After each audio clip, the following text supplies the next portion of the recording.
ನೋಡಿದ್ರ ಇನ್ನೆಂತ ಕಾಮ ಪಿಶಾಚಿ ಅಂತ ಹೇಳಿ ಆ ಪ್ರಭಾವಿ ಕುಟುಂಬದಿಂದಲೇ ಈ ಮತ್ತೊಂದು ಅನಾಚಾರ ನಡೀತಾ. ಹಾಗಾದ್ರೆ ಆತ ನೇರವಾಗಿ ಆರೋಪ ಮಾಡ್ತಿರುವಂತಹ ಆ ವ್ಯಕ್ತಿ ಯಾರು ಪ್ರಶ್ನೆ ಮೂಡ್ತಾ ಇದೆ. ಹೌದು ಸ್ವಾಮಿ, ಇದು ಅನೈಸರ್ಗಿಕ ಪ್ರಕ್ರಿಯೆ, ಅನೈಸರ್ಗಿಕ ದೌರ್ಜನ್ಯ, ಲೈಂಗಿಕ ದೌರ್ಜನ್ಯ. ಈ ರೀತಿಯ ಪರಮ ಪಾಪಿ, ಈ ರೀತಿಯ ಕೃತ್ಯವನ್ನ ಎಸಗಿದ ಆ ಪರಮ ಪಾಪಿ ಯಾರು ಅಂತ ಕೇಳ್ತೀರಾ? ಆ ಸಂತ್ರಸ್ತ ಆರೋಪ ಮಾಡ್ತಿರುವಂತಹ ಆ ವ್ಯಕ್ತಿ ಯಾರು? ಮೃಗಿಯ ಮನಸ್ಸಿನ ಆ ವ್ಯಕ್ತಿ ಯಾರು?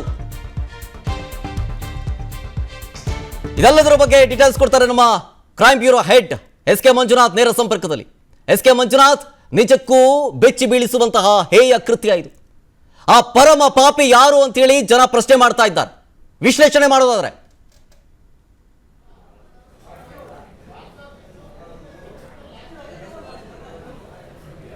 ಎಸ್ ಕೆ ಮಂಜುನಾಥ್, ಗೋ ಹೆಡ್.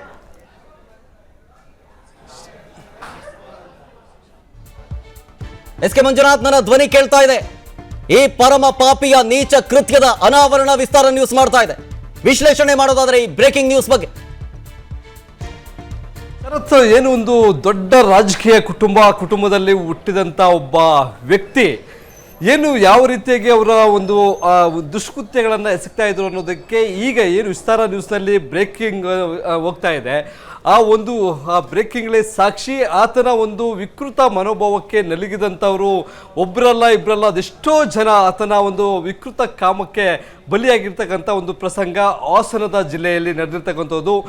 ಈಗ ಏನು ಆ ಸಂಬಂಧಪಟ್ಟಂತೆ ಕೆಲವೊಂದು ಸುದ್ದಿಗಳು ಹರಿದಾಡ್ತಾ ಇರ್ತಕ್ಕಂಥ ಬೆನ್ನಲ್ಲೆಯಲ್ಲೇ ಈಗ ವಿಸ್ತಾರ ನ್ಯೂಸ್ ಎಕ್ಸ್ಕ್ಲೂಸಿವ್ ಆಗಿ ಆ ವ್ಯಕ್ತಿ ಯಾರು ಅನ್ನೋದ್ರ ಬಗ್ಗೆ ಇನ್ನೂ ಉಲ್ಲೇಖ ಮಾಡೋದಕ್ಕೆ ಹೋಗೋದಿಲ್ಲ. ಯಾಕೆಂತಂದರೆ ಒಬ್ಬ ಪ್ರಭಾವಿ ರಾಜಕಾರಣಿ ಕುಟುಂಬದಲ್ಲಿ ಹುಟ್ಟಿರ್ತಕ್ಕಂಥದ್ದು. ಆ ಕುಟುಂಬದಲ್ಲೇ ಇದ್ದಂಥ ಅವರು ಆ ಅಧಿಕಾರವನ್ನು ದುರ್ಬಳಕೆ ಮಾಡಿಕೊಂಡು ತನ್ನ ಜೊತೆಲಿರ್ತಕ್ಕಂಥವರನ್ನು ಯಾವ ರೀತಿಯಾಗಿ ಈ ರೀತಿಯಾದ ಒಂದು ವಿಕೃತ ಕೃತ್ಯಕ್ಕೆ ಬಳಸ್ಕೊಳ್ತಾರೆ ಅನ್ನೋದಕ್ಕೆ ಈ ಒಂದು ಪ್ರಕರಣ, ಬೆಳಕಿಗೆ ಬಂದಿರತಕ್ಕಂಥ ಪ್ರಕರಣವೇ ಸಾಕ್ಷಿಯಾಗಿರ್ತಕ್ಕಂಥದ್ದು.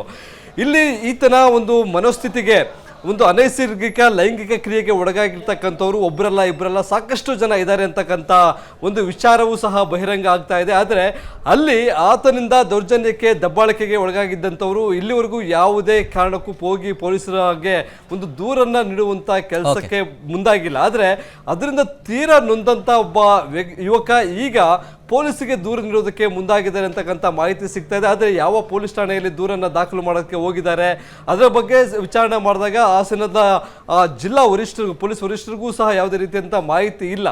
ಕೆಲವೊಂದು ಖಾಸಗಿ ಆಸ್ಪತ್ರೆಯಲ್ಲಿ ಒಂದು ಚಿಕಿತ್ಸೆಯನ್ನು ಪಡ್ಕೊಂಡು ಈಗ ಮುಂದೆ ಯಾವ ರೀತಿಯಾಗಿ ಕಾನೂನು ಹೋರಾಟವನ್ನ ಮಾಡಬೇಕು ಈ ಒಂದು ರಾಜಕೀಯ ಕುಟುಂಬದಿಂದ ಬಂದಿರತಕ್ಕಂಥ ವ್ಯಕ್ತಿಯ ಮೇಲೆ ಅಂತಕ್ಕಂಥ ನಿಟ್ಟಿನಲ್ಲಿ ಚರ್ಚೆಯನ್ನ ನಡೆಸಲಾಗ್ತಾ ಇದೆ. ಎಸ್ ಕೆ ಮಂಜುನಾಥ್, ನೋಡೋಣ ಆ ವ್ಯಕ್ತಿ ಯಾರು, ಆತನ ವಿರುದ್ಧ ಏನ್ ಕ್ರಮ ಆಗುತ್ತೆ, ಯಾವಾಗ ರಿವೀಲ್ ಆಗುತ್ತೆ, ಇದೆಲ್ಲವನ್ನು ಕೂಡ ವಿಸ್ತಾರ ನ್ಯೂಸ್ ಫಾಲೋ ಅಪ್ ಮಾಡುತ್ತೆ.